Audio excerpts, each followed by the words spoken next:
L'éthique à Nicomaque d'Aristote, livre 6e, chapitre 3. Dans les choses qui peuvent être autrement qu'elles ne sont, il faut distinguer deux modalités. D'une part, la production, c'est-à-dire les choses que nous produisons extérieurement, et d'autre part, l'action, à savoir le poieton et le prakton en grec. On voit que la production, poieton, et l'action sont fort différentes l'une de l'autre. Mais nous nous en rapportons pour ce qui les concerne à ce qui a été dit dans nos ouvrages exotériques. Par suite, le mode d'être qui, aidé de la raison, nous fait agir, est très différent de cet autre mode d'être, il s'agit toujours en grec du mot exis, qui, aidé également de la raison, nous rend capables de produire les choses. Ces deux modes d'être ne sont pas compris réciproquement l'un dans l'autre, et l'action n'est pas plus la production que la production n'est l'action. Prakton. Mais comme il existe un art, et prenons par exemple l'art spécial de l'architecture, et que cet art est un mode d'être éclairé par la raison et orienté vers la production,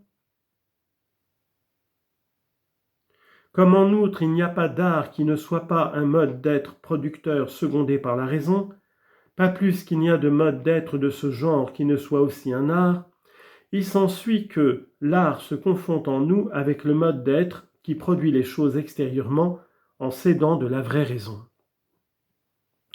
Tout art, quel qu'il soit, tend à produire. Jamais ses efforts, sa recherche des principes, théorein en grec, n'ont qu'un but, c'est de faire naître quelqu'une de ces choses qui peuvent indifféremment être ou n'être pas, et dont le principe est uniquement dans celui qui produit et non point dans la chose qui est produite. Ainsi, l'art ne se rapporte point aux choses qui existent nécessairement, ou qui se produisent nécessairement, non plus qu'aux choses que la nature gouverne seule.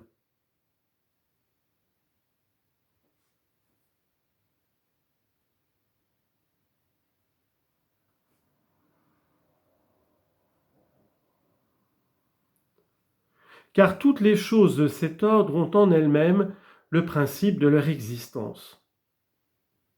D'autre part, la production et l'action étant fort différentes entre elles, il s'ensuit que l'art est dans la sphère de la production et non dans celle de l'action proprement dite.